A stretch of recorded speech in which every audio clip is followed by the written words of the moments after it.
What's good? This is Master Ace from Brooklyn, New York. Here with my peoples at Breaking Records Radio. Real hip hop will live forever. Hey yo, it's your boy Monster Man Rocco. It's your boy Swagger Rock. This is Snack the Ripper. And rap for those who don't know. This is Master Ace. You are now rocking with the best. Breaking Records Radio. Breaking Records, man. Breaking Records Radio. Breaking Records Radio. Breaking Records. Breaking Records. Breaking Records Radio. Let's go. Breaking Records Radio. Breaking Records Radio. Breaking Records, man. Radio is like the place to be. I don't fuck strange music, man. Check it out, Breaking Records Radio and the place to be. You know what it is, your host Maloney, and we got a special guest with us right now. Yeah, man. The legendary Master Ace. Thank you, man. What's up, y'all? How's it going, man? Well, it's a pleasure to be with you in person. You were one of the first interviews we actually ever did when I first launched the radio show back, I think, 2015, I think? An over-the-phone one, but yeah, man. It's amazing to just be here with you in person. It's good to be here, man. I look forward to getting back up to Canada real soon. Yeah, I hope so. Me and Marco need to definitely do a coast-to-coast run through Canada this year. Yeah, definitely, man. You got a lot of love and support up in Canada. Definitely. Yeah, man. I seen you at Alma Combo when you and Marco were there last time, and you came out and opened the show with Nostalgia with the backpack on, and I was chilling with Marco's mom right in the front, right there. Okay, yeah. But yeah, great show, man. You put on an amazing performance. Thank you. Yeah, I'd love to have you guys come back, man. That'd be amazing.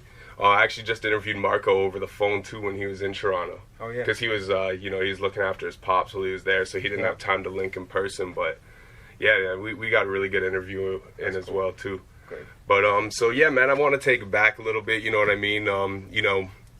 Because you just got such a thick history in hip hop. So I mean, there's so much stuff you could cover. I doubt we'll touch even 50% of everything, but but meeting Marley Marl back in, what was it, 87, 88?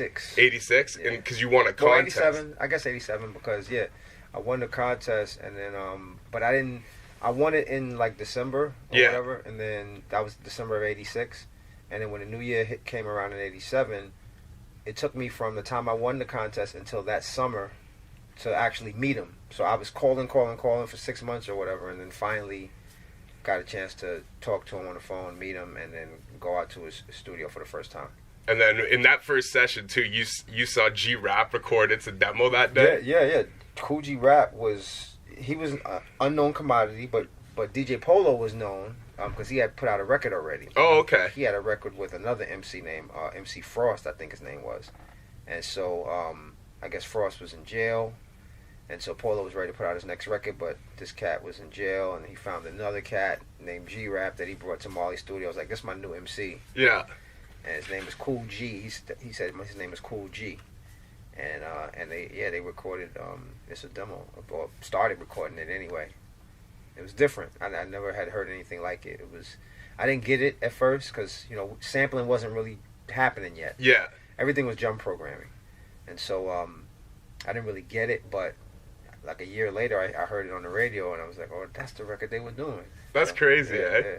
So like sitting there, you probably never even imagined, especially G-Rap's not even a known commodity at the time. You're like, it's just another record. Like you probably didn't even think anything of it. Like to imagine that record would go on to launch, and him to become the legendary MC he is. Never would have known. And I bet he doesn't remember me being there that first day. But yeah, I remember it like it was yesterday. That's insane, man. Was Shan there too? Shan was there that first day. Yeah. Craig G was there that first day. Shan actually was Marley put me in the what he called the pre-production room, which was just a smaller bedroom. Yeah. He put me in there with Shan and had Shan like doing drum programming or something.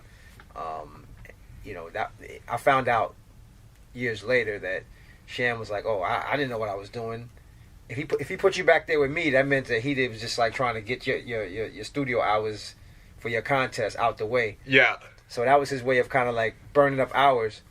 And he had me in the back bedroom. I didn't know anything about equipment. I guess Shan didn't know either, but we were back there fooling around. And eventually, he heard me rap, and then I guess from hearing me rap, he decided, this kid's actually okay. I'm gonna keep him coming back. Yeah. So after my 6 hours was up, I kept coming back. Oh, word, eh? Yeah. So like, did he hear you that day in the booth, or like he like heard the records after and was like, oh shit, like that's nice. We eventually laid a couple of demos down. Yeah. And I guess from hearing those, you know, he liked what he heard, and he decided to have me keep, you know, coming back and laying down joints, because I laid down a few demos before we got to the More Control album a year later. Okay, so none of those demos ended up being your records on In Control then? No. Okay. And so Shan, he was doing the program and producing the records for you. He told me, like, recently, he's like, if he put you in there with me, then he didn't care nothing about what you was doing. He just wanted to get you out the way.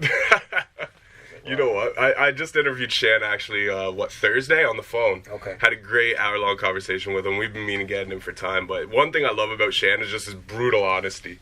Oh, it's brutal. Yeah, like absolute brutal honesty. Yeah, like he has no fear holding his tongue. Like he just says what he's feeling, how he's feeling it. And, but it's crazy to think too. Like he's there just fucking around with equipment, not knowing what he's doing, and then he goes on to produce Informer for Snow. How many years later? Which is. He just got picked up by the Doritos commercial. Just got picked up by Daddy Yankee as well. Like it's I heard about that. Yeah, it's insane. Like it worked out well for him in the end. You know what I mean? To be back there just hitting them knobs and switches. That's crazy. And then obviously you went out to join the Juice Crew and stuff. The infamous verse on Symphony, which we talked about when I interviewed you last, and I'm sure you've talked about a million times that record being made. So we won't even touch that. But with the Take a Look Around album, Mr. C did a lot of production on there as well as Marley, right? Yeah, he did 3. He got credit for 4, but he did 3. Oh, okay, word. And question. You don't have to answer if you don't want, but was there any production you handled in that phase where you didn't get credit for it? Well, if you look at the album on Take a Look Around, it says co-produced by me. Yeah. Okay. So I got co-production for the entire album. Because I really did have a hand in almost every track. And bringing the samples there and stuff. I just didn't know how to work the equipment, but I was walking in with records from my mom's collection saying, I want to rap over this piece. Yeah. You know, and, you know, Marley would obviously put his magic on it and drum program it and make it sound dope, and then I would rap over it. Okay. So did you bring the Grand Funk Railroad from Music Man to him? No, that was actually his record. Oh, word, okay. That was his record. Word. We were towards the tail end of the album, and we had done a late session, like probably up till 4 or 5 in the morning. So I woke up early though, and he was still asleep, and I was just fooling around with his records, just going through his records, and I found that, and I put the needle down, and I was like, I was like, oh, that's dope. I brought it back again, and somehow or another, all the way up in the bedroom, he heard it, jumped out, came running downstairs. What's that? Move out the way. And he move out the way. Boom, and he immediately started making the beat right there in the spot. Oh, word, eh? Yeah, crazy. And that was we thought we were done with the album, and then that record was like one of the last joints. Wow, hey, that's crazy. Yeah. And a lot of times when I talk to artists, I find that happens. Like they'll have an album complete, and then one of the records that ends up being like one of those classic records on the albums ends up being one of those last minute things that just kind of happen. Yeah. Like even K Cut from Main Source said that about like Live at the Barbecue. Like that was just one of those last joints that just kind of. They're like, album was done, but, you know, and it's crazy how that happens, but, you know, and just to even think, like, a lot of hip-hop history we look at now, right? Because in the game, it's so oversaturated nowadays, but back then, there was only so many avenues you could take, and, like, you know, like G-Rap, for example, like, if Frosh never got locked up, right? People wouldn't even know who G-Rap is, you know? Maybe not. Eric B, maybe not. I shouldn't say shouldn't, but wouldn't. But like even Eric B, Rakim, because Rakim was a standing guy. I think it was Bumpy Knuckles who was supposed to be in that spot. Yeah. Yeah, like it's insane how like you know these little things that happen in hip hop history change the complete course of it. Absolutely. And even you, like you know, being persistent, calling Marley for those 6 months. You know, if you weren't persistent, you know, and just to even think like a lot of hip hop history we look at now, right? Because in the game it's so oversaturated nowadays, but back then there was only so many avenues you could take, and like you know, like G-Rap for example, like if Frosh never got locked up, right? People wouldn't even know who G-Rap is, you know? Maybe not. Eric B, maybe not. I shouldn't say shouldn't, but wouldn't. But like even Eric B, Rakim, because Rakim was a standing guy. I think it was Bumpy Knuckles who was supposed to first be in that spot. Yeah. Yeah, like it's insane how like you know these little things that happen in hip hop history change the complete course of it. Absolutely. And even you, like you know, being persistent, calling Marley for those 6 months. You know, if you weren't persistent. The one thing that I think about is that when I was in middle school, my mom was really trying to move to Atlanta. She was trying to get this job in Atlanta. Oh, and word. She was really, really close to us. The plan was that I was going to start high school in Atlanta. Oh, shit. So when I was in 8th grade, she was like, after you finish 8th grade, get ready to move. We're going to be living in Atlanta. And so it just so happened that whatever that job was that she thought she was going to get, it didn't work out. And then she wound up having to come back to Brooklyn. And I think all the time, like, what if that job did work out? Yeah. I would have, like, a lot of stuff wouldn't have happened. That contest wouldn't have happened. Yeah. I mean, I might not have ever stepped into a studio and recorded a joint. Yeah. So there you go. And there's another one of those examples. So it's crazy, eh? Things are happening the way they're supposed to happen. Yeah, they're all meant to be, right? And and that's actually one thing I'm curious of too. Like before that competition and stuff, like you're writing stuff because you said that Symphony was one of those like verses you just had to like spit on the spot for people, right? Yeah. But did you have that? Like, did you see this as where your life was going at that point before the contest and stuff, or was it just kind of a hobby? Nah, it was just we just did it around the way. It was just like you know, bragging rights at your school or in your neighborhood.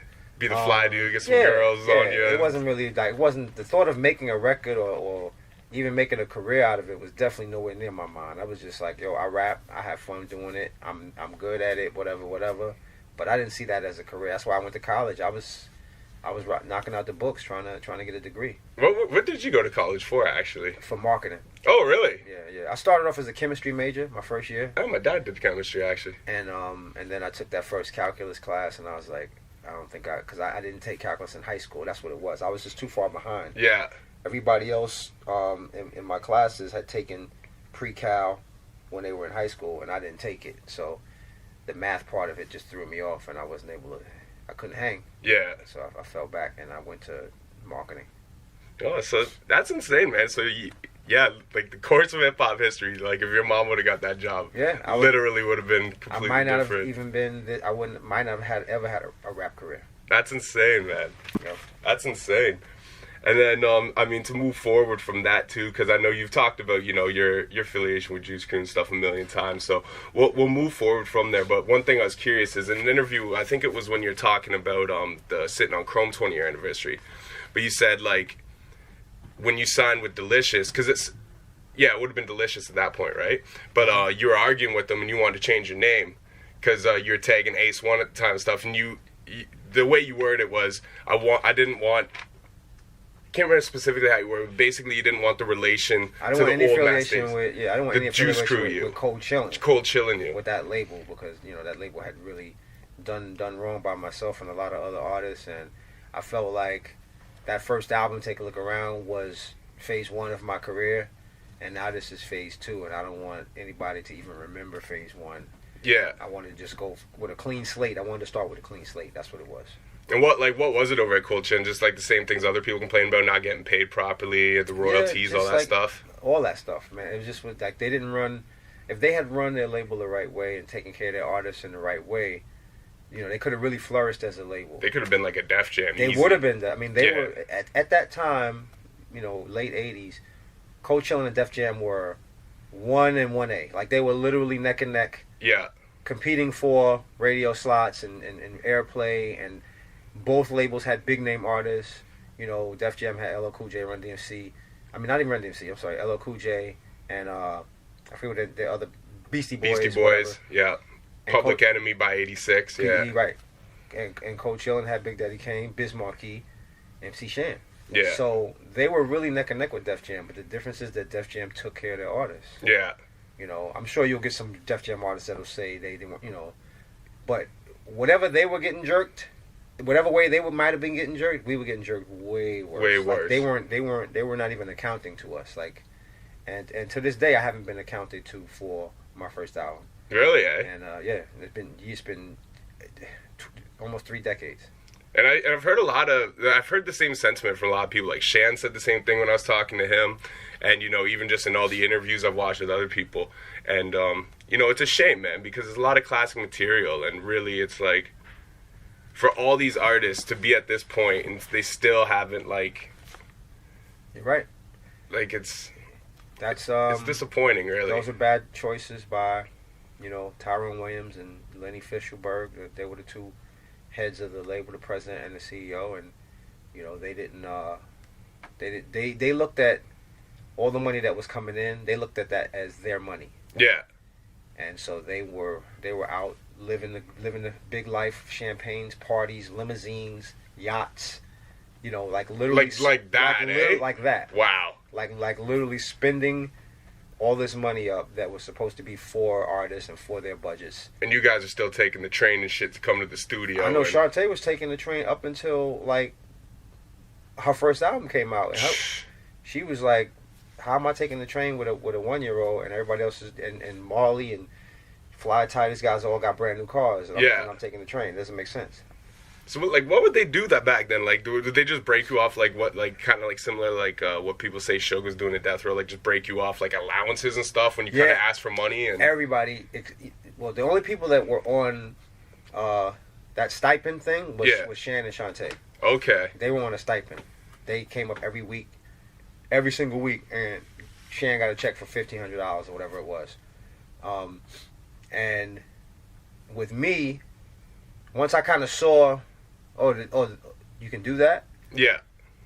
Then I had like maybe 1 or 2 occasions where I was low on cash, and I would call, and he's like, "Yeah, come up," and they would come up and just write me a check for $1,500 just to send me on my way. Yeah, keep you quiet for a bit. Yeah, send me on my way.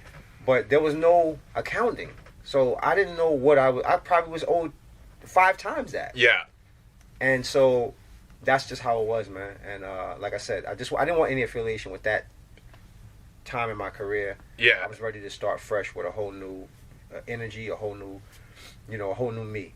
So that's why I did that. Yeah, no doubt now. Yeah, that makes a lot of sense. And I guess that's that same reason why Shan says, too. He's like, I wasn't going to no symphony session. He's like, I wasn't getting paid for these records. Yeah. Yep.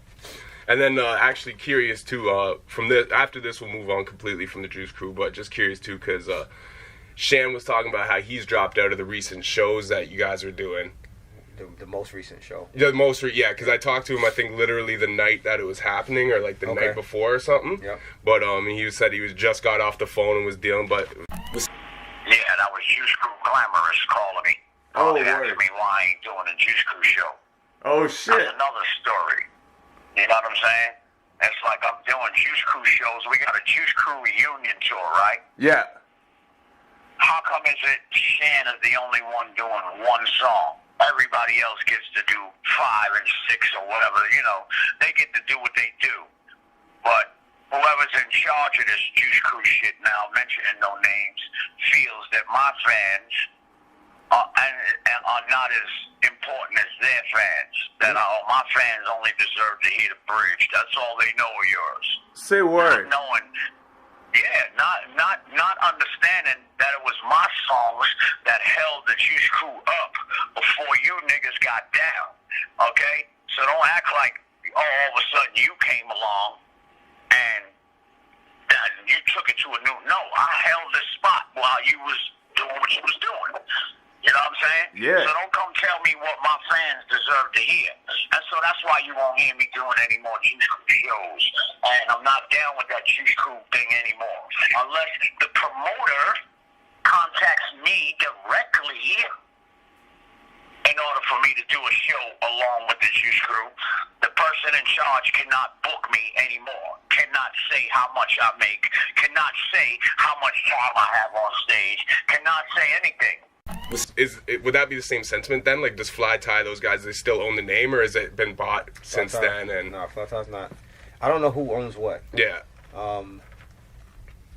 You know, Mr. Magic, I guess, created the name.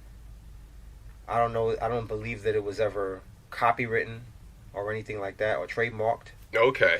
And so Fly Tie just kind of claims it. Like as if he inherited it from Mr. Magic when he passed away. He thinks he owns the name, but clearly there's no ownership of that name. Yeah. And we're able to do tours with it, and we will continue to do tours with it.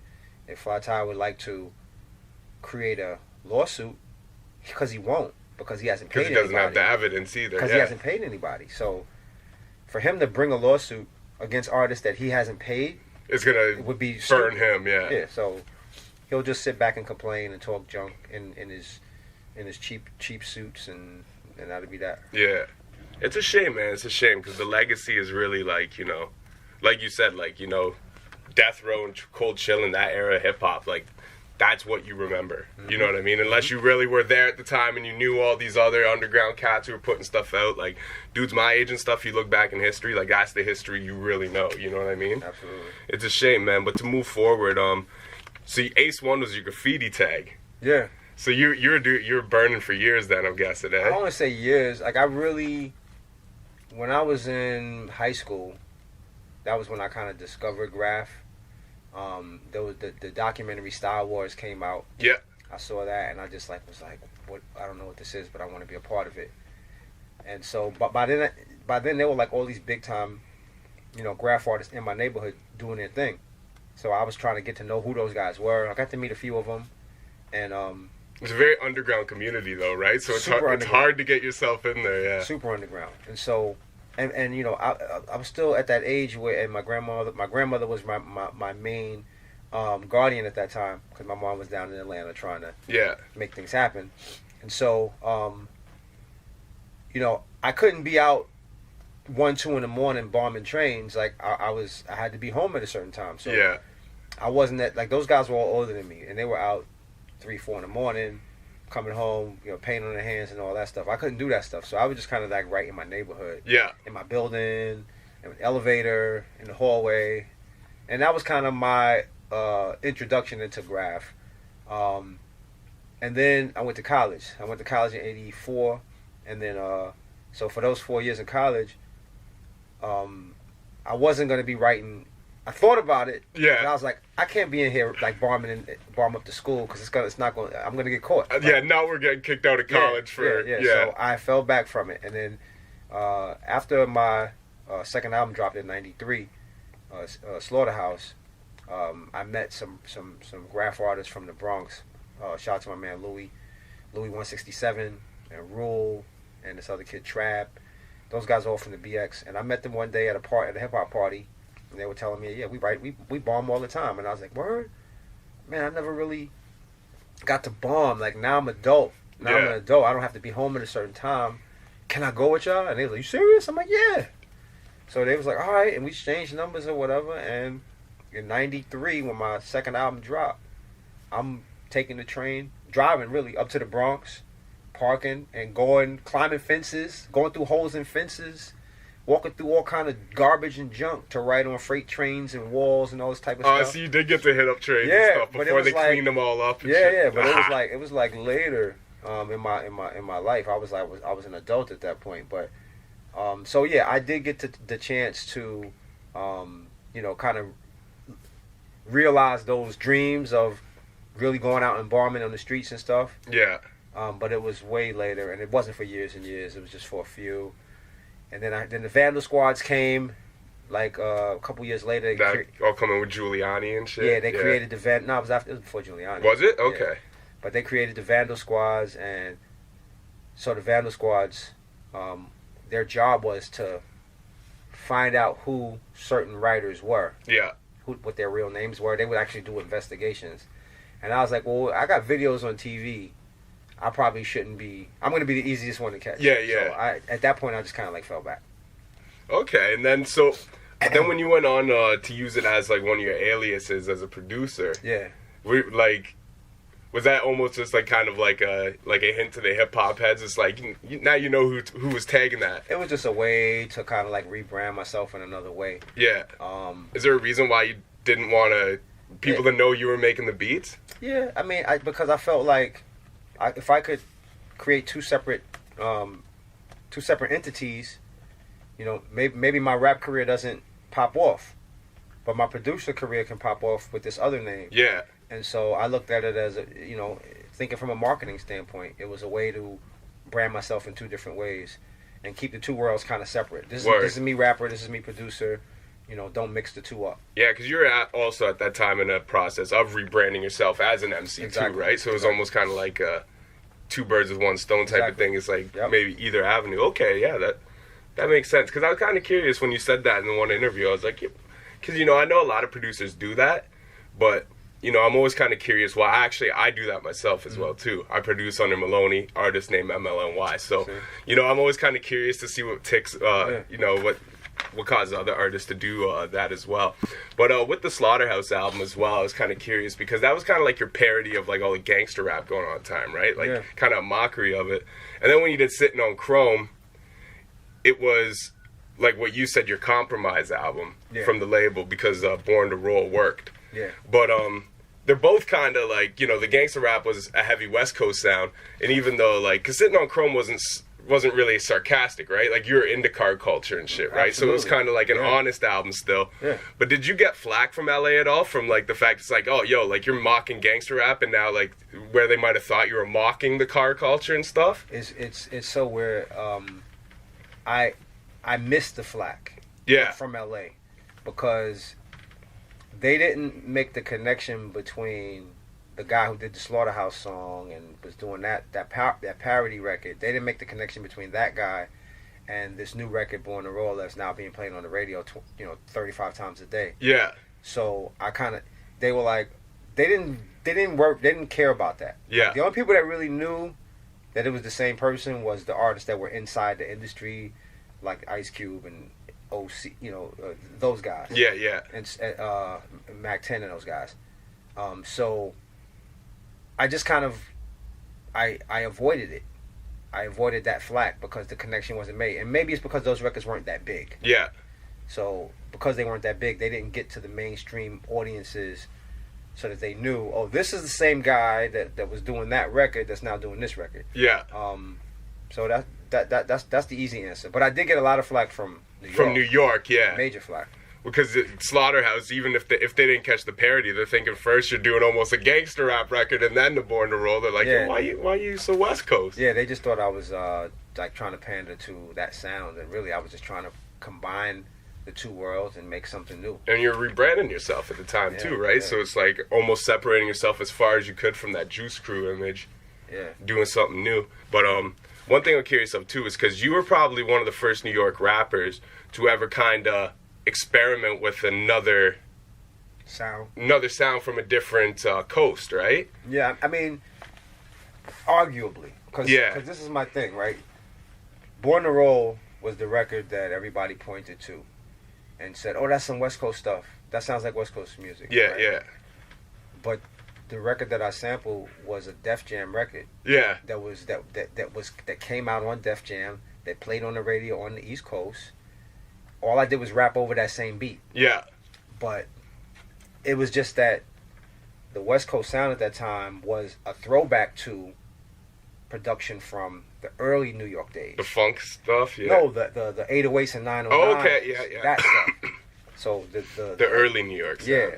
And I just put the two things together and said, okay, well, it sounds like they like what we used to do, those drum sounds. Because Marley Marl had a rolling 808 machine, and he used to use it all the time on all his records. They like bass. They like the boom.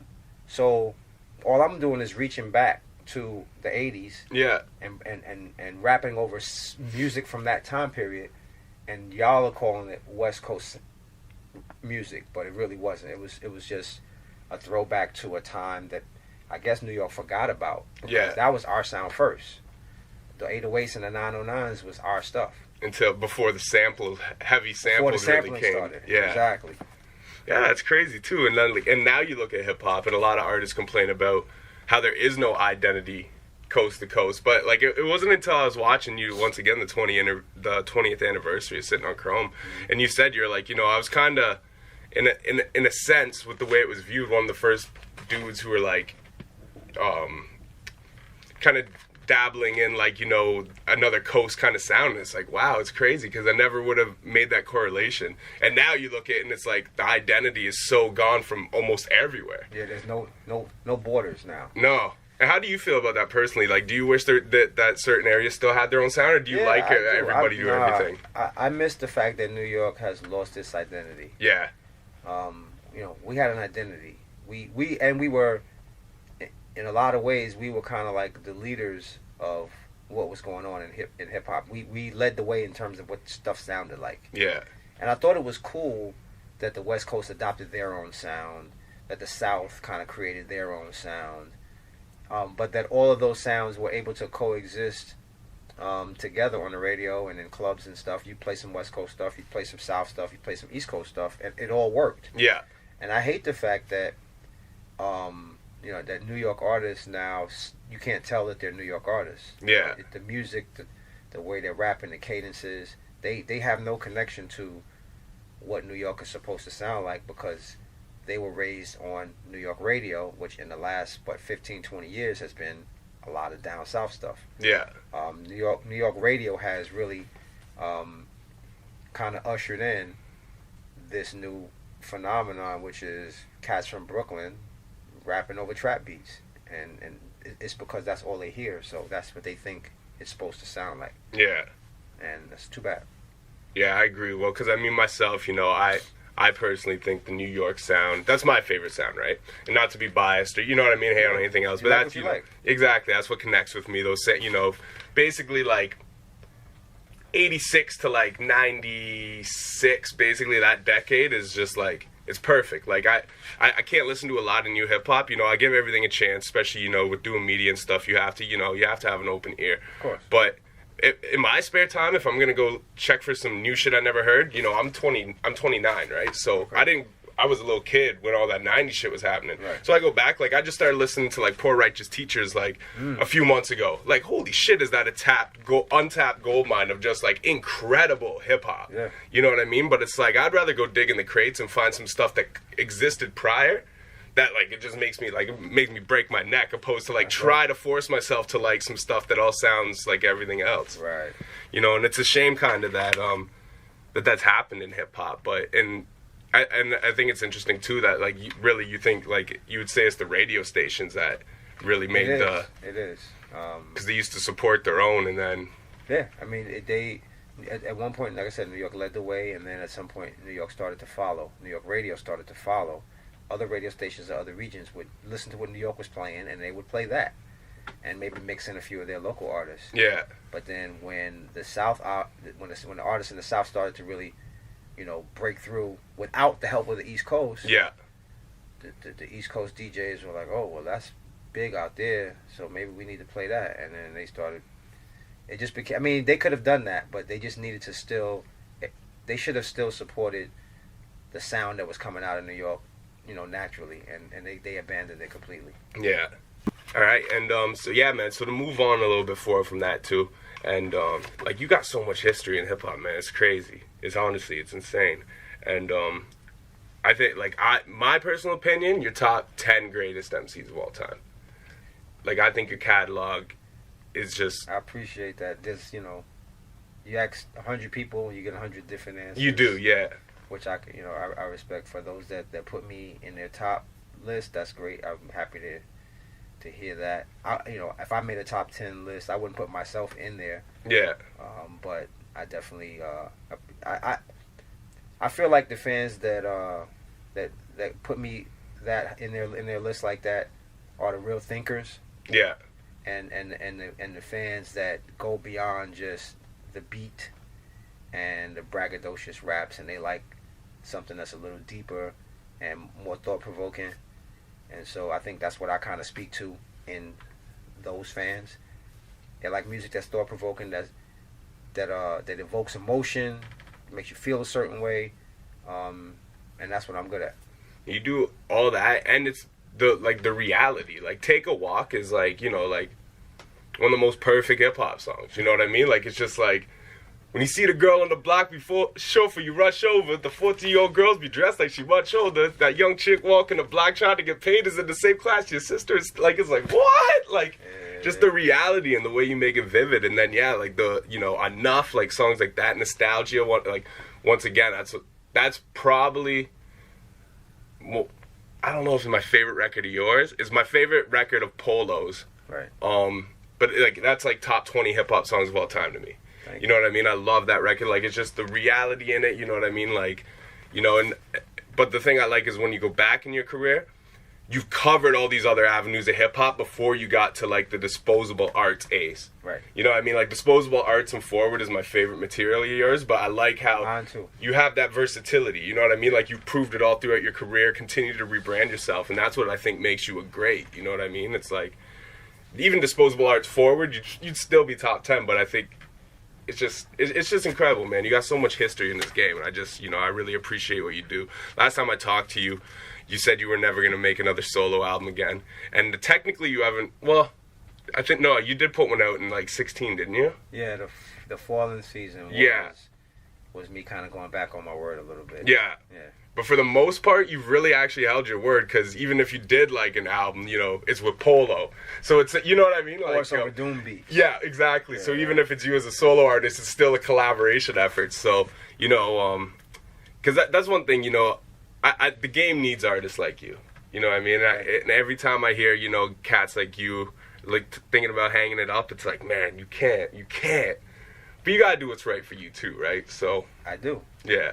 There's I have other aspirations, other things I want to do with my writing. Yeah. Because I still want to write. I'm still a writer at heart, and so I'm still gonna write. But I'd like to try some other things out, and so I'm working on that stuff now. I'm actually writing a musical for theater. Oh, really? Yeah. And it's loosely based on the storylines on Disposable and A Long Hot Summer. Some of the same characters from those albums are in the musical. You'll hear some familiar names, and it's loosely based on my life, my upbringing, and my circumstance. So I guess the falling season is also in there too. So it's a fictional story, but it's based on those stories. Based on reality, yeah. No, that's super cool. That's really dope. I think that would be really interesting, because the way those albums are done too, right? Like, and the prelude being Hot Summer, and then I think that would be really cool. And before I do move on as well, just talking about all the avenues you cover, the one I forgot to touch is your concept songs are crazy. Oh, thanks, man. You know what I mean? Like Hold You and stuff like that. Like, and on the new album, like the one where you're battling with MS. Oh yeah. Like fight song. Yeah, like, man, just the concepts as well. It's just like you hit all those buttons, and then you do have punches. Like, you do have records where you're braggadocious and you spit bars. You know what I mean? Like, you touch all the, you check all the boxes of what makes a great and overall well-rounded MC to me. You know what I mean? Because for 5 years you were releasing singles and stuff, but you were you didn't really have a single home, right? Like, you released records under, like, singles under all these different labels. Yeah, I was kind of done. Is that why you just kind of I was kind of done, like, because I did an album with Atlantic Records, Big Beat Atlantic, and in '98, I believe it was, they decided to shelve it. Like, they just decided not to put it out. Oh, shit. So that just like kind of just killed my whole vibe for the industry, for the music. I was like, I'm done with this, and I really left it alone for like, from like about early '98 all the way to 2000. I was like, I'm not messing with it. And then slowly, the feeling started to kind of come back. So those records that you're talking about was me trying to see if I still felt it. Okay. So I started throwing little singles little out. Lucy's out. I did something with J Love.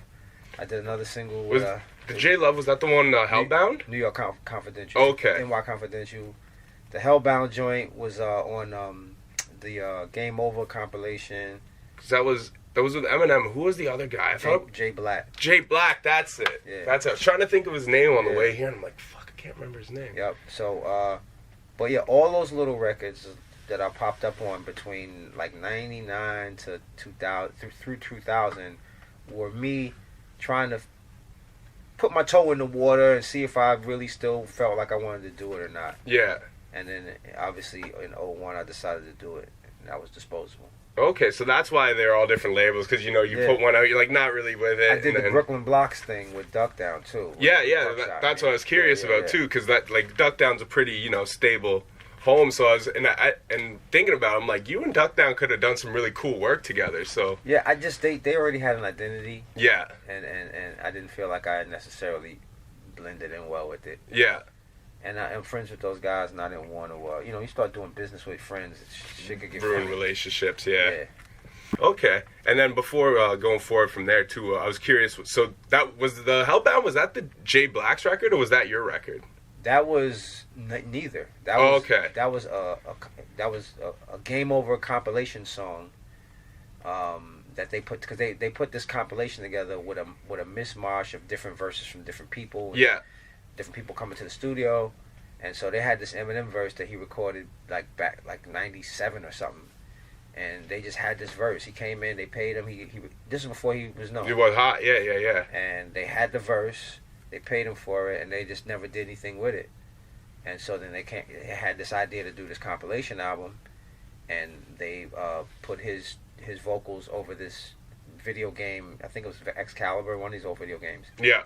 And made a beat off of it and put it to that, and then they were like, okay, let's find 2 more rappers to fill it out. Oh, okay, so that's how that all went down. Yeah. Well, because Eminem credits you as one of his biggest inspirations too, right? So that's why I was curious if you guys actually were in the lab to do that record, or it just kind of happened like that. It just happened like that. They were sitting on the verse, and he was probably happier than a pig in shit when he's like, "Oh, Ace is on the record." Well, honestly, by the time he heard the record, I played the record for him. Oh, really? Yes. Okay. I played the record for him in 2001, right before Disposable came out, because I was trying to get him on a song for Disposable. Oh. Yeah, he was supposed to be on. Well, I wanted him to be on the song that. The one with Young Z. Yep. Ah, man, that would have been his fucking crazy joint. But by then, M was famous. By then, he was already. He was on the Up in Smoke tour. He was on the Up in Smoke tour with Dr. Dre and Ice Cube and others. So this is like right when he was taken. Yeah, he was about to be out of here. Yeah. And I went to the concert. His road manager, Mark, was able to get me backstage. Yeah. My first time ever meeting him. Okay. And I had the CD or something. But I played him Hellbound, and he's listening to it, and he's like, "Oh, I remember this rhyme. Like, but he'd done it like 4 years before. So yeah. As he was listening to it, he's like, "Yeah, I remember this rhyme. And it was at that same meeting that I gave him a copy of the Something's Wrong beat with my verse. I don't know if Strick was on there yet or not. But I gave him a copy of the song, and I was like, this is a song I would like, you to get on if you can. And he took it. We waited a few weeks, and the manager got in the middle and was just like, Paul, probably. Yeah. Paul. And he's just like, yo, my manager said it's not a good time to do it, so sorry, can't do it. And that was the end of that. It's unfortunate too, man, because not only would that have been a great record, but like with researching Eminem, there's a few points in his career where there's opportunities handed him, like stuff like that, where though he might have been out of here, you could tell as the hip hop fan he wanted to do it, and Paul's persuaded him kind of not to do it. Like that's kind of how him and Cannabis's thing kind of started too and stuff, and just like as someone who loves the art form that much, it's a shame to see that, because like a record. As I think back on it, like I don't know what Paul. I never asked Paul what his reasoning was for not letting him do it, but I don't see that it would have hurt his career in any way. No, not at all. If anything, it would have got the I think he might have been afraid, because if M gets on a record like that, it opens up the floodgates. Yeah, and then his asking price comes down. But not even that, but 50 different people are now going to be asking him to. You did a song with Masta Ace, you can do a song with me. Yeah. And I can only imagine what the pressure of that could turn into. So yeah. That could have had something to do with it. The only other record that he was on at that time was the Jay-Z record. Yeah, Renegade. Yeah, that was the only record that he did. Yeah, it's really the only feature, in those first few years that he did do, aside from like Aftermath stuff. So it was kind of like Paul saying, we got to pick and choose those features very carefully and make sure that you're aligned with big names that are either bigger than you or on the same level as you, and so that's why. Yeah. But for the love of hip hop, I wish he had done it. Yeah, same, man. That would have been a crazy record. And you had Z on there too. The Outsiders, like Z was. I asked Z after M wasn't able. Okay, because he kind of fit that pocket. Outsiders, yeah. Yeah. It makes sense. That's dope, man. That's really dope. And well, if Eminem, hopefully you hear this someday, because I know Eminem's in a different spot now. He can do whatever the fuck he wants. I'd love to hear an Ace and M record. Anything's possible. That would be big, man. That would be really big, just for hip hop. You know what I mean? But one thing I do want to ask about too, because my favorite producer of all time, I didn't realize how far you guys went back till I seen a clip just a few days ago. But it was DJ Premier talking about how you guys, the first time you met was out in LA. We met before that. Oh, had you? Okay. Yeah, we that was both your first time in Yeah, LA. yeah. Okay, Yeah. okay. So how did you and Preem originally meet up then? I met Guru first. Oh yeah, okay. So me and Guru, fellow MCs, whatever, Brooklyn, and so we would hang out. And then it was at the time that he was working on the No More Mr. Nice Guy album with Preem. And so he had me come to the studio. I met Preem at the studio. Actually, the studio that they were working out of was called Firehouse. Yeah. And they introduced me to the engineer Firehouse, and that's where I worked on Slaughterhouse at. Oh shit! So that's how that whole thing came about. Like literally, I was like, yeah, I got to work on this album. I don't have a studio. Come check out this spot that we work out of. Yeah. They brought me over there, introduced me to the studio owner, and I decided to do my album there. Oh shit! Yeah. That's crazy. Yeah. And so when you met Guru, then had he already started working with Preem, or was this back when he was still working with the other producer? No, he was already working with Premier like early though. Like Yeah. they were just starting to. They were still getting to know each other too. You know what I'm saying? Like, but yeah, they were still getting to know each other. And I was around in the very beginnings of Gangstarr. Oh and man. we would go to parties together and meet each other up at parties and talk to girls and all that kind of stuff. Like, this is before anybody had a plaque or any kind of real notoriety. It was just fellas that loved the music and loved the culture, just all hanging out together and just enjoying life. Yeah. Yeah. And was that before? Would that have been before your first album as well too then? Or in the No. That your album would have been out by then? Yeah, my first album was already out. Because that was 88, right? Or was that 89? First album was 90. 90? Oh, okay, Yeah, okay. yeah. So because Mr. Nice Guy, Mr. Nice Guy might have been 91 or 92. Yeah, I think maybe? 91. Somewhere in there. Daily Operation 92. Yep. Yeah. Yep. Okay. No, that's crazy, man. And then for Guru, like, I know Guru at a certain period had a little bit of a wild side to him. Do you got any like a little bit of a wild side. a little bit. I mean, he would when he got drunk, he would just get a little out of hand at times. And Yeah. I remember, at D&D kind of having to talk him down off the ledge a little bit because he got a little hyped up over the liquor, and he's one of those people that when they drink too much they want to fight everybody. Yeah. And Premier was very very very cool and calm though, and so I think that because of Premier's demeanor versus Guru's, I started hanging out with Premier more than Guru because I wasn't that wild, crazy, out of control drinker dude. You like to know you could just go chill, not have to potentially get somebody out of a situation or something. Exactly. Yeah. But I do remember, having to talk Guru down from being mad at Premier about something in the studio and wanting to fight him. I'm like, what are you doing?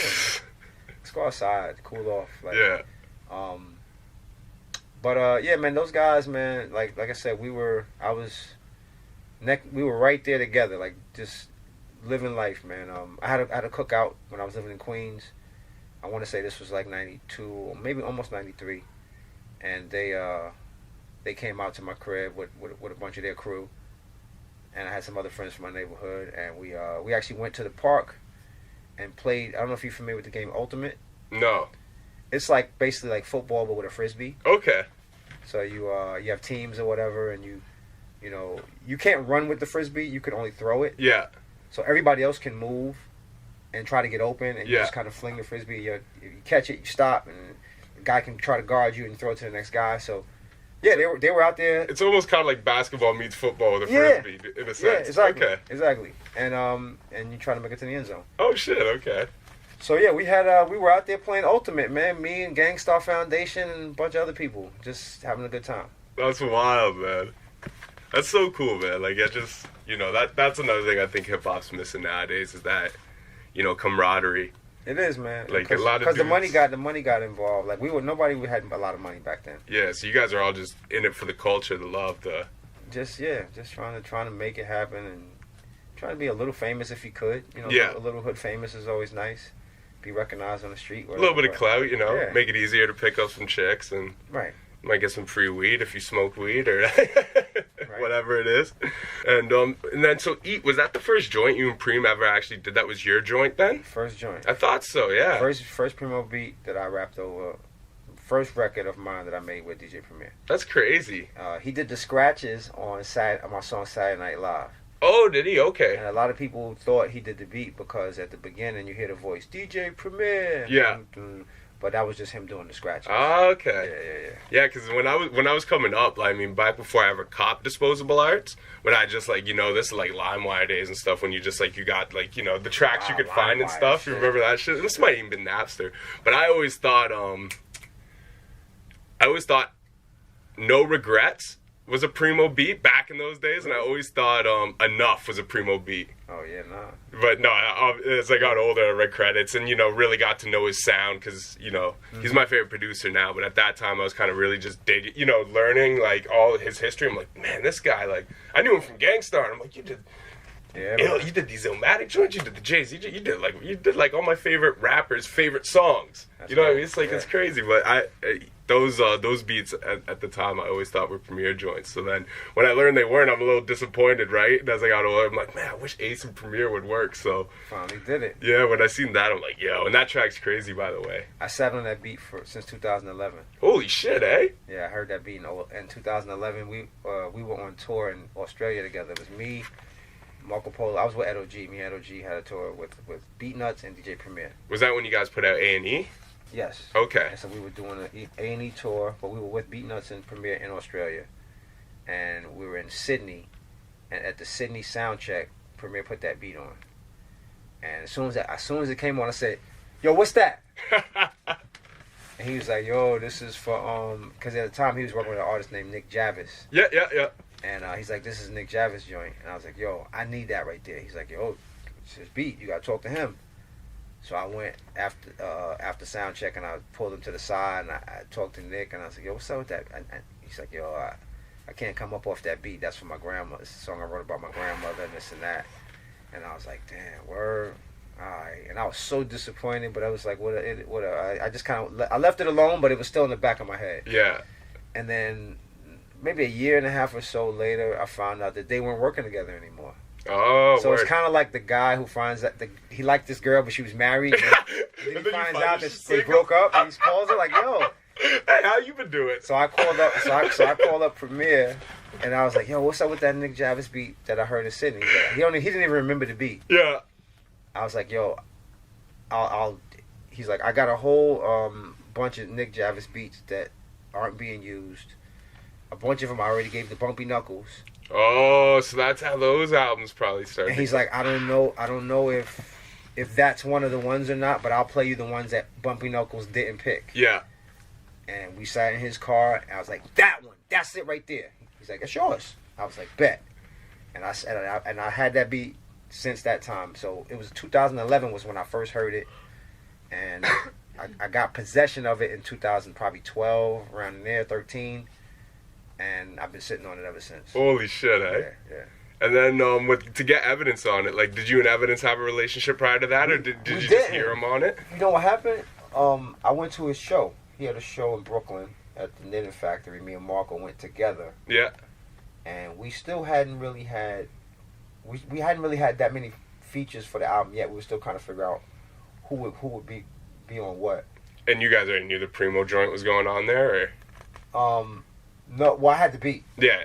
But it wasn't spoken for that yet. Yeah, nothing had even been decided yet. But I met Evidence after the show, or it might have been before the show, before he went on stage. And he was like, "Yo, good to finally meet you." And I didn't realize that we never met before. I thought sure we had met, previously or whatever. And we talked briefly, and I was like, "Yo, it would be dope to have you on a record." He's like, "Yo, let me know." And that's pretty much how the ball got rolling, and it was just me figuring out which record. And once we had once every other song was kind of like figured out, I was like, I think the Primo joint is the right one for Evidence. I think that'd be ill. Yeah. And that was it. Good selection too, because Evidence and Primo always sound good together. Yeah. And shout out to Ev, he's a friend of the show. We interviewed him last year. Yep. Shout outs to Evidence. Yeah, that's dope, man. As soon as I seen, because when you guys put the album out, I can't remember if it was you or Polo, but one of you guys posted, and you're like, yeah, in the bonus joint, and it's like DJ Premier produced, featuring Evidence. I'm like, get the fuck out of here. Yeah, that sounds crazy. So that was the first joint I went and peeped. That's a good one to hold on to. Yeah, man. Cool. That's a cool story behind that too, man. That's a good history. I'm glad I asked you about that. And like I said, man, I don't want to keep all your time. I know you here at the studio. You got other things going on as well. I'm heading back home after this. All right. You know, yeah, there's so much history to talk about, man. So we'll cut it because the show's an hour. So we'll get to the end of it here. And, you know, maybe we'll get a chance to chop it up again sometime. Sure. And, you know, go through some of the other stuff I got down. But, so one thing I'm just wondering now is, with the new album out, by the way, I love it. Brooklyn's phenomenal. It's my favorite project that's come out. Did they come out at the end of last year or early this year? November 9th last year. Yeah, so it was the end of last year. Mm-hmm. I count the last 2 months as the... I'll take it. But it's my favorite album so far this year. Like, that's that sound I love, you know what I mean? Yeah. And I like how Polo took a different approach for you, you know, with the way he did the samples and stuff this time, and, you know, and just everything, I just think it came out flawless. I love the tracks, I love the concepts. You're still sharp as ever on it. Thank you. Love the album. I'm just curious, do you got anything else, you know, you talked about the musical and stuff, but do you got anything else musically in the works right now that fans can kind of salivate and wait on? No. Really, there's so much more going into this record. Like, Mark was doing remixes, and our goal is to tour with this record for the next 2 years, which I really feel like we'll be able to do. Yeah, it deserves that push. Yeah, I feel so. And so I don't want to take, like, if I drop another record like in 2 months, it'll pull momentum and steam away from what we're trying to do with this record. So I don't want to do that. So I'm taking all my creative energy and I'm putting it into this musical because I have to write all these songs. There's a lot of songs and different songs for different characters. I think I'm going to probably bring in a couple of other writers to write some of the songs for some of the characters. Yeah. But generally speaking, I got to write an entire musical, which, you know, Act 1 is probably 7 songs, and then Act 2 might be 7, 8 songs. So it's basically like writing an album. Yeah. So that's where all of my creative, you know, writing energy is going to be going to is this musical. Okay, dope. Yeah, man, I look forward to that. That'll be awesome. It's gonna be cool, man. It's coming out really good.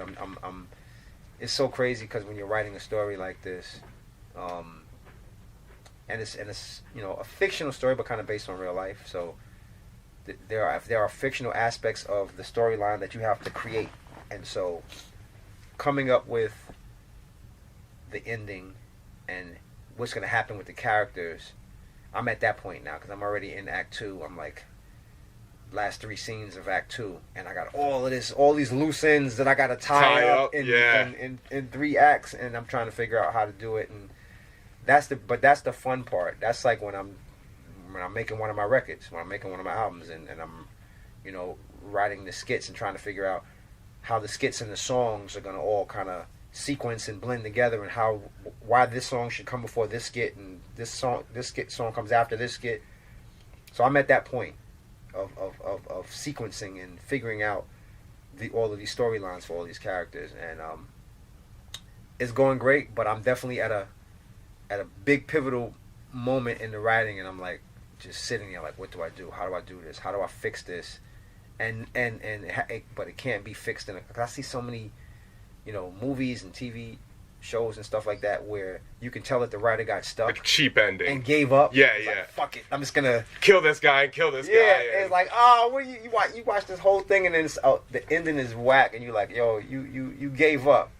So that's my goal is to tie this thing together neatly, nicely, in a way that the people that watch it and see it are gonna feel good and happy with the way it went. And so that's where I'm at. That's the tricky part, but that's the challenge, and that's the great part about writing. And actually, with you saying that, it reminded me of one other thing. There's no question about it, but I don't know what your story is, so I don't know if this could be a horrible suggestion, but one thing that could be a cool way to tie it in, you know, that joint 2040 you did with Kid Tsunami. Oh. That shit is so dope, man. You know, I don't know where the story goes exactly, but I mean, just on the base, you know, because that's kind of like you seeing yourself in the future. Yeah. I don't know if that works or anything. That's a cool suggestion. I don't know that if it would work, but right, it's not. It could work. But, yeah. You know, my vision for the way that it was going to end that it doesn't go that far into the future. Yeah. So that's the only thing. But I like that idea though. That song's incredible too. I did want to bring that up to you because I feel like that's a joint that got slept on a lot. And that song, that's cool. That was a cool joint. I really like that joint a lot, man. It was fun to write that. And but yeah, man. And one last question I ask every artist that I get on the show: if your lyrical style, you familiar with Mortal Kombat, right? You used to play it, I'm sure, at some point. I was at a video arcade yesterday that had Mortal Kombat, and the whole entire arcade was old school video. Oh, games. word, eh? You name it: Frogger, Dig Dug, Ah, man. Asteroids, Space Invaders. Phoenix. That's not in the city, is it? It's in Jersey. Ah, okay. It's a worthwhile trip, man. Oh, I'm telling man. you. Actually, you know what? When we're done, I'll look and see if there's one in the city. There's one in Staten Island. It might be one in the city. Word. But yo, anyway, go ahead. Mortal Kombat, go. If your lyrical style could be transformed into a Mortal Kombat finishing move, a fatality, what would it do to your opponent? Oh man, that's a crazy question. I feel like my style, it's not like Wu-Tang is like razor sharp, cut your head off, pull your spine out, and all of that, like, blood and guts everywhere. Yeah. I feel like my style is more internal. Yeah. So you would bleed from the eyes, bleed from the nose, and just and then your skeleton and your insides would just liquefy, and you would just fall into a pile of just like a rug, just drop. Melted flesh. Yes. Vaporize them. Yep. All right, my man. Well, thank you very much for your time, Ace. I appreciate it. Appreciate it. And much success with the tour and everything on the new album, brother. Thank you, man. Thank you. Yo, what's up? It's your man, MLNY, Maloney, Breaking Records Radio. You know what it is. I'm just here to tell you guys right now that if any of my smokers out there, basically, any of my Canadian smokers, now that it's legal, what you got to do is you got to head over to thccollection.com and check them out. And make sure you use the promo code HIPHOP. That's HIPHOP. And that's all capital letters. Save 10% on every purchase that you make. Anytime. They got everything. They got deals every single day of the week, which include like free whatever with whatever you buy.